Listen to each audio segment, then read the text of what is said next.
ശ്രീപാർവതിക്കും ശിവനുമിഹ പിറന്നോരു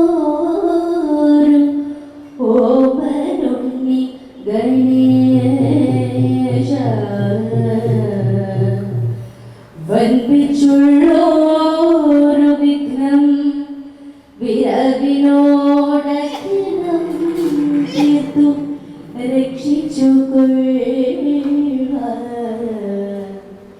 വൻപേരും തമ്പുരാനെ തവ പരകമലം സന്തതം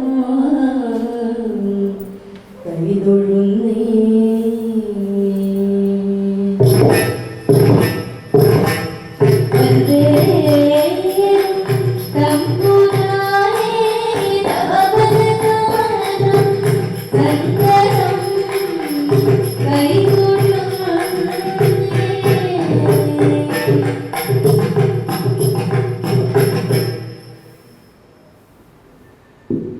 ഇത് തുള്ളലിലെ വളരെ കോമണായിട്ട് നമ്മൾ അവതരിപ്പിച്ചു വരുന്ന അരങ്ങ് താളം ആണ്.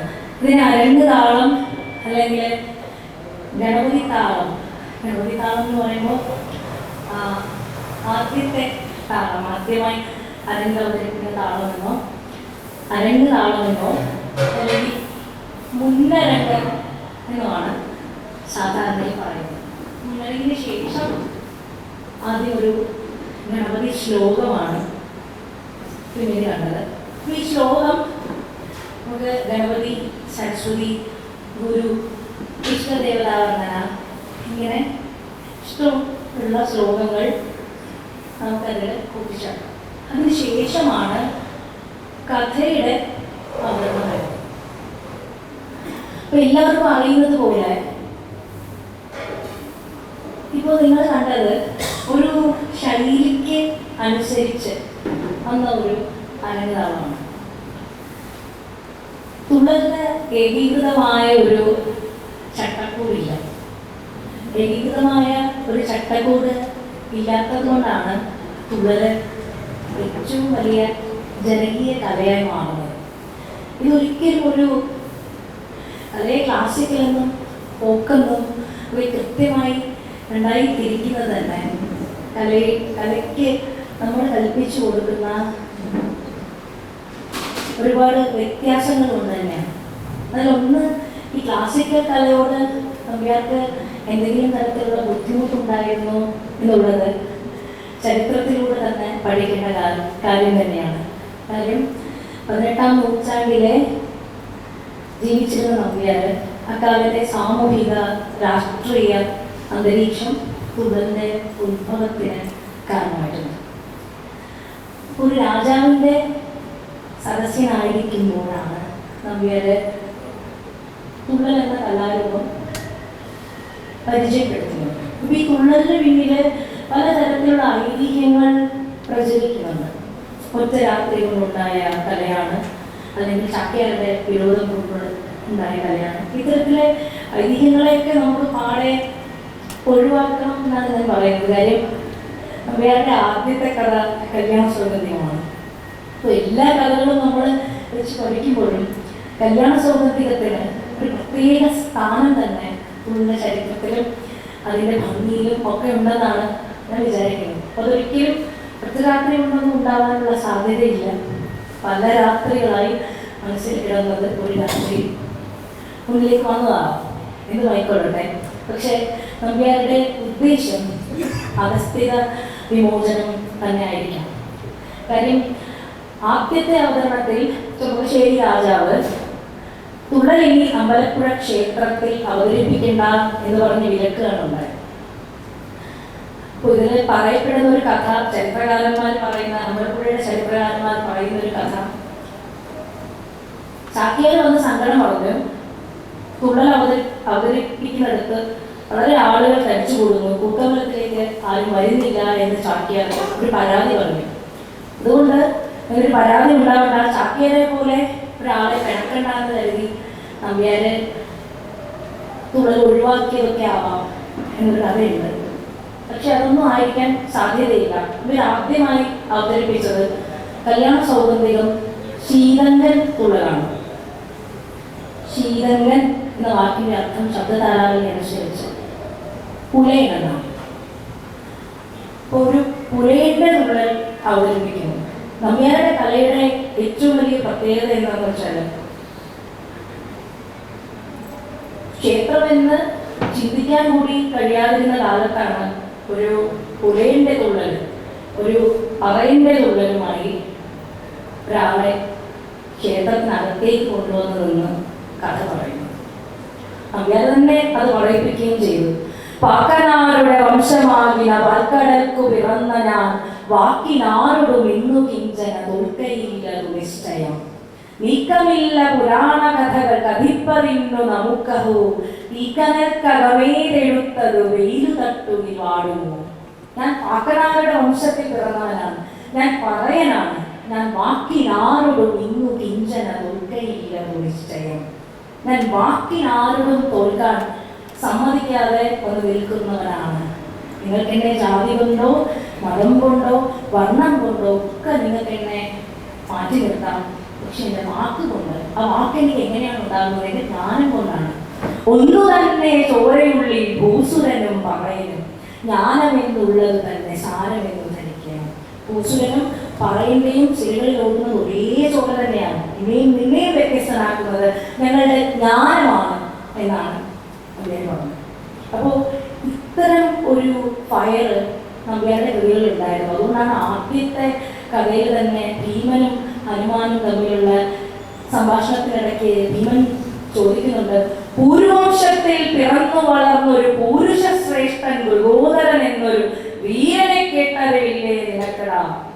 അപ്പോൾ ഒരുപാട് കാര്യങ്ങൾ ഭീമൻ ചെയ്ത കാര്യങ്ങളെല്ലാം ഭീമൻ പറഞ്ഞു കഴിയുമ്പോഴൊക്കെ വളരെ അതിനെ കളിയാക്കുന്നു. ഞാൻ ഇന്ന ആളുടെ ഇന്ന വംശത്തിൽ ഇന്ന കുലത്തിൽ പിറന്ന ഒരാളാണ്, ഒരു വംശത്തിൽ പിറന്നു വളർന്ന ഒരു പുരുഷ ശ്രേഷ്ഠൻ മൃഗോദരൻ എന്നൊരു ഇത്രയും ഡെഫിനിഷൻസ് കൊടുക്കേണ്ടി വരും. അപ്പോൾ ഒരു വാനരന്റെ മുമ്പിൽ ഭീമൻ പരാജയപ്പെടുന്നതിന്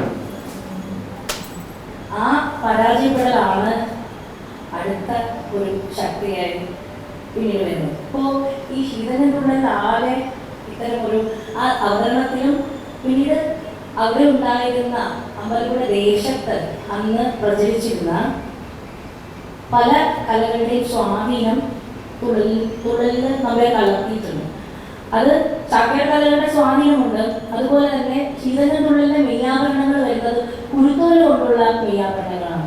ഈ കുരുത്തോല കൊണ്ടുള്ള മെയ്യാഭരണങ്ങൾ ഒരുപക്ഷെ വരാൻ സാധ്യത ഉണ്ടാവുക അമ്പലപ്പുഴ പടയണിയുടെ സ്വാധീനം കൊണ്ടാവാം. പിന്നെ തുള്ളലിലെ താളങ്ങൾക്കും പടയണിയുടെ താളങ്ങളോട് വളരെ അടുത്ത ബന്ധമുണ്ട്. പടയണിയിലെ അന്ന് പ്രചരിച്ചിരുന്ന നാടൻ താളങ്ങളുമായി തുള്ളൽ താളങ്ങൾക്ക് വളരെ അടുത്ത ബന്ധമുണ്ട്. അപ്പോൾ നമുക്ക് ശീതനും തുള്ളലിലെ കുറച്ച് ഭാഗം അടുത്തൊന്ന് കാണാം. എല്ലാവർക്കും പെട്ടെന്ന് റിഫ്രഷ് ആകാനുള്ളൊരു ഭാഗമാകാം, എല്ലാവർക്കും ഏറ്റ് പാടാൻ പറ്റുന്ന ഒരു ഭാഗത്തോടു കൂടി ശീതനും തുള്ളലിലേക്ക് കടക്കുകയാണ്.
ഉച്ചത്തിലങ്ങനെ കണ്ടാൽ പതിട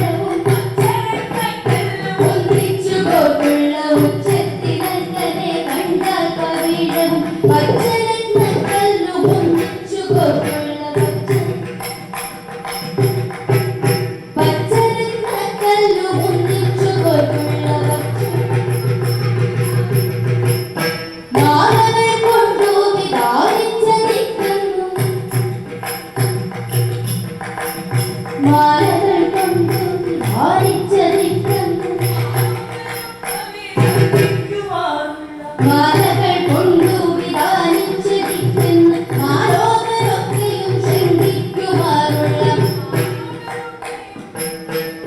ഈ മാലോകരൊക്കെയും ശങ്കിക്കുമാറുള്ള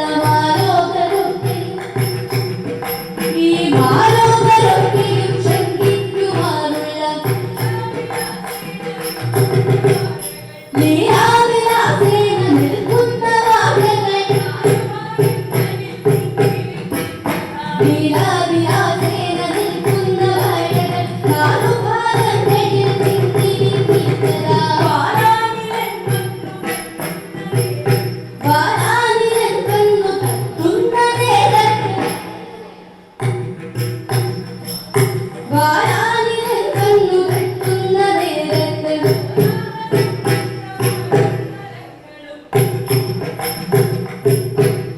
ഈ വാരാനിലൻ കണ്ണു കത്തുന്ന നേരത്ത് കോലാഹലം നൃത്തമായും തരങ്ങളും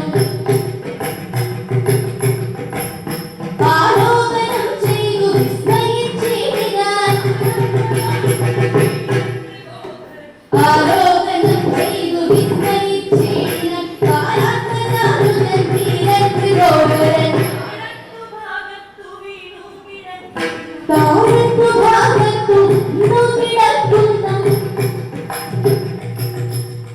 ഈ താഴത്തു ഭാഗത്തു വീണു കിടക്കുന്ന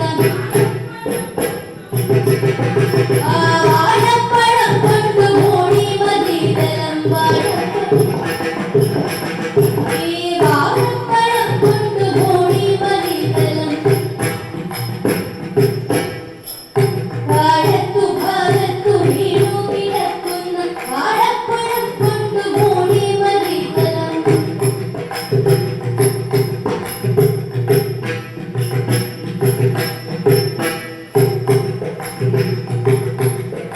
ഈ വാഴപ്പഴം കൊണ്ട് മൂടി മതിതലം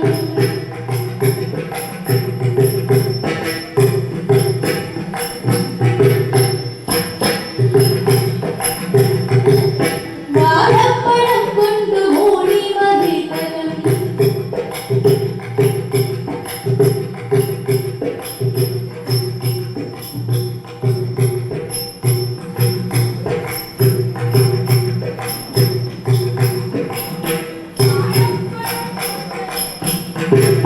വാഴപ്പഴം കൊണ്ട് മൂടി മതിതലം വാഴപ്പഴം കൊണ്ട് ഈ വാഴപ്പഴം കൊണ്ട് മൂടി മതിതലം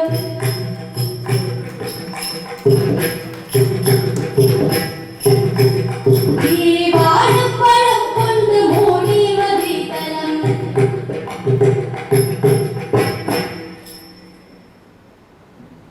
ഇത് തുള്ളലിന്റെ മാത്രം പ്രത്യേകതയാണ്. കാരണം തുള്ളൽ അവതരിപ്പിച്ചിരുന്നത് ഒരിക്കലും ഇതുപോലെ ഒരു സദസ്സിലായിരുന്നു. വലിയ ജനക്കൂട്ടത്തിന് ഇടയിൽ നിന്നുകൊണ്ട് സംസാരിക്കാനാണ് മുഖ്യ പറഞ്ഞത്. അത് ഞാൻ ഒറ്റയ്ക്കല്ല ഇവിടെ അവതരിപ്പിക്കുന്നത്. എനിക്ക് സംവദിക്കാൻ പ്രേക്ഷകനുണ്ടാവണം. അതുകൊണ്ടാണ് എല്ലാ കൺസ്ട്രെയിൻസിനെയും ഒഴിവാക്കി വ്യക്തി നമ്മളോട് പ്രതികരിക്കുന്നത്. അപ്പോൾ ഇത്തരം ഒരു ഇൻട്രാക്ഷൻ തന്നെയാണ് നമ്പ്യാരും ഉദ്ദേശിച്ചിട്ടുണ്ടാവുക. അപ്പോൾ അത് മനുഷ്യരുമായി സംവദിക്കുക, എല്ലാവരെയും ഒന്നായി കണ്ട് സംവദിക്കുക എന്നൊരു കൂടി തുടരുണ്ടായിരുന്നു. ഒരുപാട് ഞാൻ പറയുന്നു എന്ന് പെട്ടെന്ന് പറഞ്ഞു പോകേണ്ടതുണ്ട്.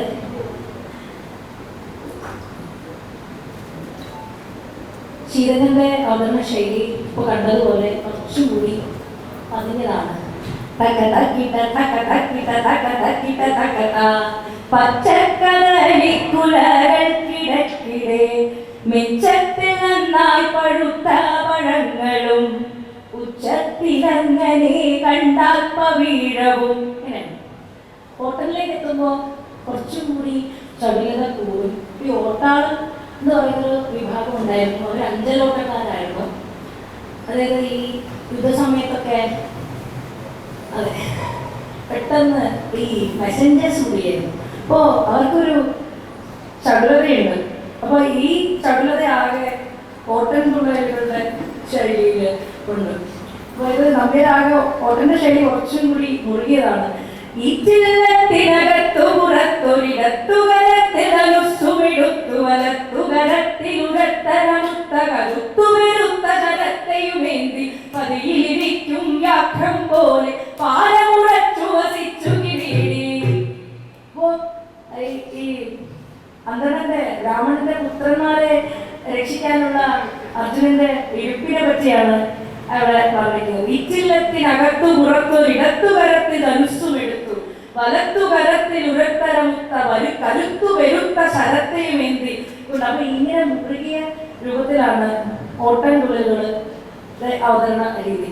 ഇത് കിരാത കഥയിലേക്ക് എത്തുമ്പോഴത്തേക്ക് അത് അതിന്റെ ഏറ്റവും മനോഹരമായ ഭാവത്തിലേക്ക് വരുന്നുണ്ട്. കാര്യം ഈ സുരതരുണികളുടെ അത് പൂർണ്ണമായും ഇതിന്റെ പ്രദേശം കേരളം തന്നെയാണ്. കേരളം അല്ലെങ്കിൽ കുട്ടനാട് ഈ പ്രദേശം. ഈ അപ്സര സ്ത്രീകൾ ഈ പ്രദേശത്തെയാണ് നമ്പ്യാർ ഇങ്ങനെ ഈ രംഗത്തേക്ക് അടുപ്പിക്കുന്നത്. കാര്യം അപ്സര സ്ത്രീകള് അർജുനൻ ഘോരമായ തപസ് ചെയ്യുകയാണ്. പാർശ്വദാസ്ത്രത്തിന് വേണ്ടി അതികഠിനമായ തപസ് ചെയ്യുന്നു. അതികഠിനമായ തപസ് ചെയ്യുമ്പോൾ ദേവേന്ദ്രൻ വിചാരിക്കുന്നു ഇത് തന്റെ ഇന്ദ്രസ്ഥാനം പിടിച്ച് കൈയടക്കാൻ വേണ്ടിയിട്ടാണ് അർജുനൻ തപസ് ചെയ്യുന്നത്. ദേവേന്ദ്രന്റെ പുത്രനാണ് അർജുനൻ. അപ്പോൾ പുത്രനാണെങ്കിൽ കൂടി അർജുനൻ അത് സമ്മതമില്ല. അർജുനൻ പെട്ടെന്ന് ദേവസ്ത്രീകളെ വിളിക്കുന്നു. ഉർവശിയും മേനകയും രംഗയും തിലോത്തമയും വിളിച്ചു പറയുന്നു ഇങ്ങനെയും ഭൂമിയിലേക്ക് ചെന്ന് അർജുനന്റെ തപസ് ഇളക്കാൻ പറയുന്നു. ഇതിലാണ് നമ്പ്യാർ പറയുന്നത് സ്വത്തിനും പണത്തിനും അധികാരത്തിനും ഒക്കെ വേണ്ടി അനുജൻ ജ്യേഷ്ഠനെ വെട്ടിക്കൊല്ലും അനുജന്മാരുടെ മാർഗമില്ലല്ലോ. അനുജൻ ജ്യേഷ്ഠനെ വെട്ടിക്കൊല്ലും, ജനകൻ തനയനെ വഞ്ചന ചെയ്യും, അനുജൻ ജ്യേഷ്ഠനെ വെട്ടിക്കൊല്ലും, മനുജന്മാരുടെ മാർഗമില്ലല്ലോ. തുടർപ്പോഴും അവതരിപ്പിക്കപ്പെടേണ്ടതിന്റെ ആവശ്യമാണ്. കാര്യം ഇവിടെ പറയുന്ന അനുജൻ ജ്യേഷ്ഠനെ വെട്ടിക്കൊല്ലാനും തനയനെ തനയൻ പുത്രന്റെ ജനകനെ വഞ്ചന ചെയ്യാനും ഒന്നും ഒരു ബുദ്ധിമുട്ടും ഇല്ല. അപ്പോ ഈ സുരസ്ത്രീകളെ ഭൂമിയിലേക്ക് വരികയാണ്. അപ്പൊ ഈ ഇതുവരെ കണ്ട് പരിചരിച്ച ഈ ആദ്യ കലകളിലൊക്കെ ഈ സുരസ്ത്രീകള് അപ്സരസ്സുകളാണ്. ഈ അപ്സരസ്സുകളിലെ ഒരു ഭാവം നമ്മൾ വിചാരിക്കുന്നത് ഈ അന്തപുരത്തെ സ്ത്രീകള് നമ്മളിൽ നിന്ന് വളരെ വ്യത്യസ്തരായ ആളുകളാണ്. അവർക്ക് എന്തോ വേറെ വലിയ പ്രത്യേകതകളൊക്കെ ഉണ്ട്. ഇതുവരെ കണ്ട് ശീലിച്ച ബാക്കിയുള്ള കലകളിലൊക്കെ അങ്ങനെ തന്നെയാണ്. ഇവിടെ ഈ സുരസ്ത്രീകൾ വരികയാണ്. ഈ സുരസ്ത്രീകൾ വരുന്നത് ഇവിടെ ഞാനും എൻ്റെ കൂട്ടുകാരെയും കൂടി പാളയത്തൂടെ നടക്കുമ്പോലെയാണ് സുരസ്ത്രീകൾ നടന്നു പോകുന്നത്. അപ്പോ ഈ ജനകീയതയെ ഇത് ഇങ്ങനെയും ഒക്കെ തന്നെയാണ്.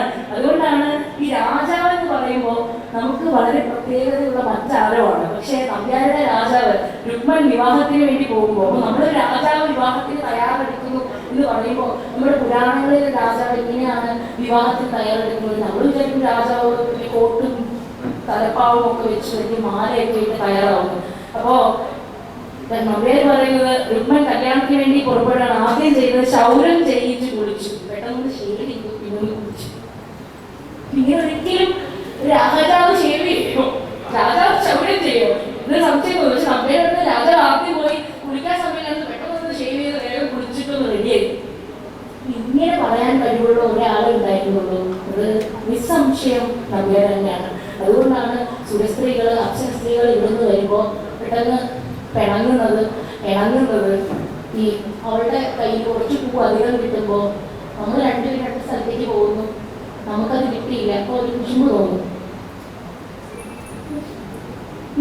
അവൾ കുശുമ്പ് പോകും, മാത്രം കിട്ടിയില്ലേ. അപ്പൊ ഈ ഒരു കുശുമ്പും കുഞ്ഞായ്മയും ഒക്കെ തോന്നുന്നത് സാധാരണക്കാരാണ്. അപ്പൊ നമ്പ്യാര് ബേസിക്കലി പറയുന്നത് എല്ലാവരുടെയും ഇത് തന്നെയാണ്. ഈ പരിസരം ഇങ്ങനെയൊക്കെ തന്നെയാണ് എന്ന് കൂടി പറഞ്ഞു. അപ്പോൾ കേരളത്തിലെ സുരസ്ത്രീകളുടെ വളരെ പ്രസക്തമായ ഭാഗങ്ങൾ മാത്രമാണ് ഞാൻ അവതരിപ്പിക്കുന്നത്.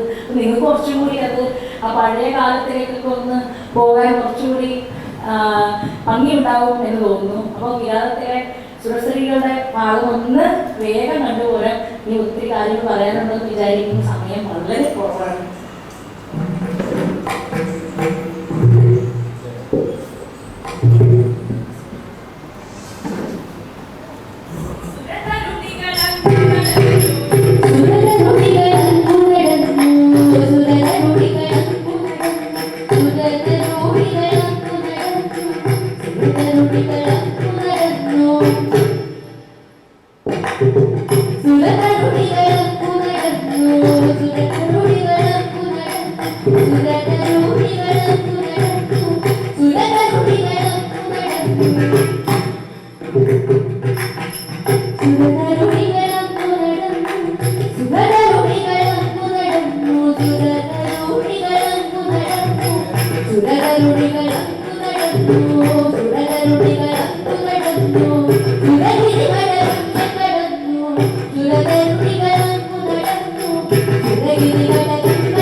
ഇത് കേരളത്തിലെ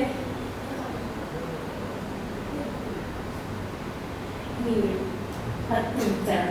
അപ്പോൾ 10 മിനിറ്റിൽ വേഗം പറയാം.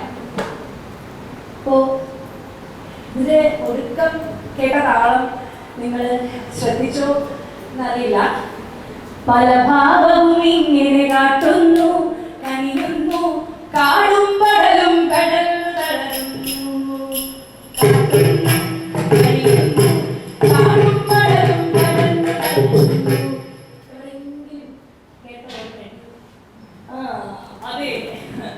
ലക്ഷ്മി രാമൻ തന്നെയാണ്. മുക്കൂത്തി തിരുതാടി ലക്ഷ്മിയുടെ ലക്ഷണം ലക്ഷിതമായി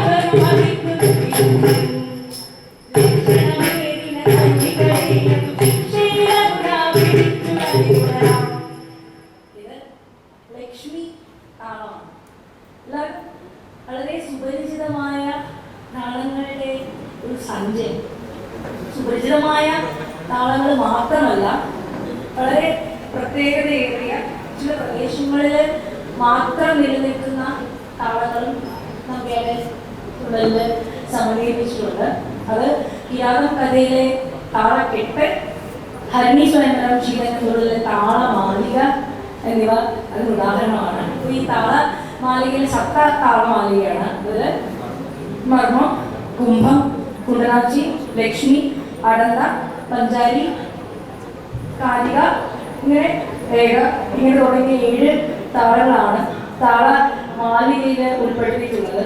ഇത് ഹരിണി സ്വയംവരം കഥയിലെ അപ്സര സ്ത്രീകളുടെ നൃത്തവുമായി ബന്ധപ്പെട്ട ഭാഗങ്ങളിലാണ് ഇത് കൂടുതൽ ഉപയോഗിച്ചത്. പിന്നീട് നിങ്ങൾക്ക് സുപരിചിതം, എല്ലാവർക്കും സുപരിചിതം ഉണ്ടാകാൻ സാധ്യതയുള്ള താളം മർമ്മതാളമാണ്. അത് ഒരു ആരോഹണ സ്വഭാവമുള്ള താളമാണ്. അപ്പം നമ്മൾ ഇവിടെ ആദ്യം ചെയ്ത കല്യാണ സൗകര്യം ചീനങ്ങളുള്ളിൽ തന്നെ ആദ്യം നമ്മൾ അവതരിപ്പിച്ചു പോയ ചീനങ്ങളുള്ളിൽ തന്നെ ഹനുമാന്റെ വിശ്വരൂപ ദർശനവുമായി ഹനുമാൻ തന്നെ വിശ്വരൂപം ഭീമന് മുന്നിൽ കാണിച്ചു കൊടുക്കുന്നത് മർമ്മതാളത്തിലാണ്. ആ താളം തേയി ഹിത്തേയി ഹിത്തിത്തേയി ഹിത്തിത്തിത്തേയി ഉത്തരവിധി നരപതി തങ്ങളുടെ വാക്കുകളിങ്ങനെ കേട്ടു കലർന്നു ഉയർന്നു ഹനുമാൻ ഭക്തി കടലകവളി മാതല നന്ദി വരുന്നതരീരം നിരുതാരിന കൊടിമരവെന്നു കണക്കെ കളിച്ചൊരു വാരും ഉടുകുടനയനങ്ങളും ഒരു ചെറുകുവിയാരം പോലെ കുടിലാതി ശശികല പോലെ വിനന്ദിനരന്തകടം. ഇങ്ങനെ ഇതാണ് മർമ്മതാളം. ഇനി രാഗങ്ങളിൽ പലതരം പരീക്ഷണങ്ങൾ, നമ്മുടെ പരീക്ഷണങ്ങൾ മാത്രമല്ല, ഇന്ന് കർണാടക സംഗീതത്തിൽ പേരിന് വ്യത്യസ്തമായ രാഗങ്ങൾ ഉപയോഗിച്ചിരുന്നു. അതിൽ ഇരിക്കൽ കാമോദരി, ഇംഗ്ലീഷ തുടങ്ങിയ രാഗങ്ങൾ ഇന്ന് കർണാടക സംഗീതത്തിൽ ഉള്ള രാഗങ്ങളെ തന്നെ സാധാരണ നമ്മൾ മോഹനവും മറ്റൊന്നും കണ്ടുവരാത്ത തരത്തിലുള്ള രാഗങ്ങളും നമ്മൾ ഉപയോഗിച്ചുകൊണ്ട് ഈ താളത്തിന് പുറമെ ഇതിനൊക്കെ ഉദാഹരണമായ ഭംഗിയുള്ള പദങ്ങൾ ഉണ്ടായിരുന്നു. അതിൽ എടുത്തു പറയാൻ പറ്റുന്ന, അവതരിപ്പിക്കാൻ പറ്റുന്ന, എല്ലാവർക്കും കേൾക്കുമ്പോൾ വളരെ സുഗന്ധവും ഒരു പദം മൃഗമോക്ഷം കഥയിലെ മൃഗന് മോക്ഷം കിട്ടിയതിന് ശേഷം മഹാവിഷ്ണുവിന്റെ ദശാവതാരങ്ങളെയും വർണ്ണിച്ച് മൃഗൻ പാടുന്നുണ്ട്. അപ്പോൾ ആ പദം എനിക്ക് വളരെ പ്രിയപ്പെട്ട ഒരു പദമാണ്. അപ്പോൾ തുള്ളലിന്റെ പദങ്ങൾ എങ്ങനെ ഇരിക്കുമെന്ന് അറിയാൻ വേണ്ടി മാത്രം മൃഗമോക്ഷത്തിലെ ആനന്ദമൂർത്തി എന്ന് തുടങ്ങുന്ന വളരെ അധികം ആരും അരങ്ങത്ത് അവതരിപ്പിക്കാത്ത കഥയാണ് മൃഗമോക്ഷം. പക്ഷെ എനിക്ക് വളരെ ഇഷ്ടമുള്ള ഒരു പദമാണ്. അതുകൊണ്ട് ആ പദം വളരെ കുറച്ച് സമയമുള്ളൂ. അതുകൊണ്ട് പദങ്ങൾ എങ്ങനെയാണ് തുള്ളലിൽ ഉൾപ്പെടുത്തിയിരിക്കുന്നത് നമ്പ്യാരെന്ന് മനസ്സിലാക്കാൻ വേണ്ടി മാത്രം മൃഗമോക്ഷത്തിലെ ആനന്ദമൂർത്തി എന്ന് തുടങ്ങുന്ന കൃഷ്ണ സ്തുതി കൂടി ഒന്ന് വേഗം ചൂടാണ് വലിയ പദമാണ് എന്ന് ചുരുക്കി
മനോഹരമായ പദങ്ങൾ കേട്ടിട്ടുണ്ട്.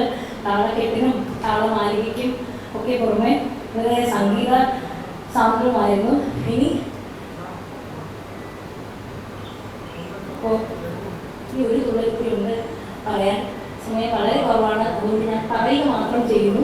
അത് പറയാൻ തുള്ളലാണ്. അതിൻ്റെ വരികൾ ഉദ്ധരിച്ചുകൊണ്ടാണ് ഞാൻ ആദ്യമേ തുടങ്ങിയത്. നമ്പ്യാരുടെ ജാതി അധികാര വിമർശനങ്ങൾ ഏറ്റവും കൂടുതൽ സമൃദ്ധമായി ഉപയോഗിച്ച തുള്ളൽ പറയൻതുള്ളലുകളാണ്. ഇത് നാരായണി ചരിതം, കുളിമോക്ഷം, ത്രിപുരദഹനം, ഇങ്ങനെ നിരവധി തുള്ളലുകൾ വരും.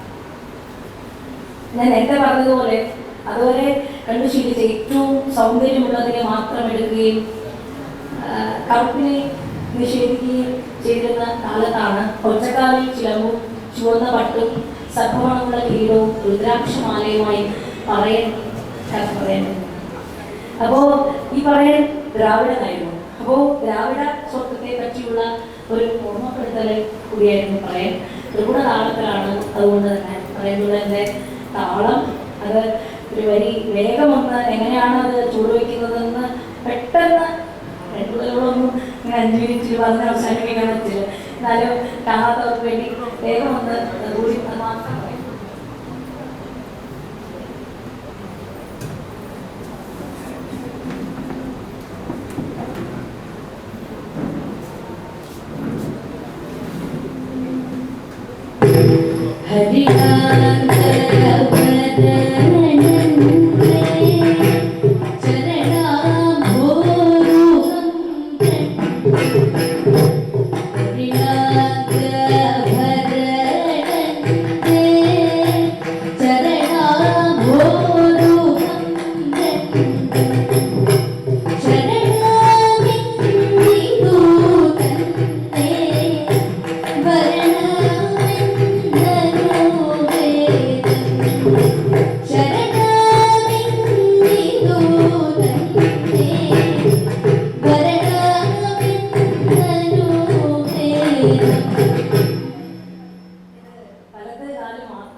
ഉപയോഗിക്കുന്നത് ഒറ്റ കാലിൽ മാത്രമേ ചിലവുള്ളൂ.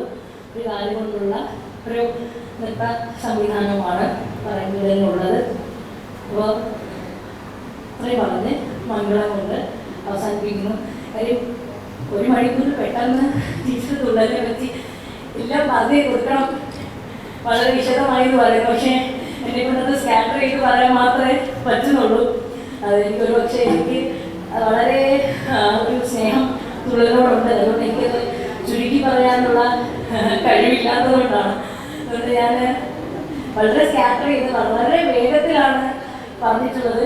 എങ്ങനെയൊക്കെ നിങ്ങൾക്കത് ആസ്വദിക്കാൻ കഴിയും എന്നറിയില്ല. കുറച്ചുകൂടി സമയമെടുത്ത് പറയേണ്ടതാണ്. അതുകൊണ്ട് വേഗത്തിൽ പറഞ്ഞ് വേഗത്തിൽ അവസാനിപ്പിക്കുന്നു. എന്നാലും വളരെ സന്തോഷം തോന്നുന്ന ഒരു സദസ്സായിരുന്നു. അതുകൊണ്ട് തന്നെ വളരെ സന്തോഷമുണ്ട്. ആദ്യം പറഞ്ഞതുപോലെ തന്നെ ടീച്ചറോടും സാറിനോടുമുള്ള ഏറ്റവും സ്നേഹം അറിയിച്ചുകൊണ്ട് മംഗളത്തിൽ അവസാനിപ്പിക്കുകയാണ്. ഇതിൽ മൃദംഗം വായിച്ചത് സ്വാതി ശ്രീ ദേവാനന്ദ്, പാടിയത് സ്വാതി ശ്രീ അഭിനന്ദ.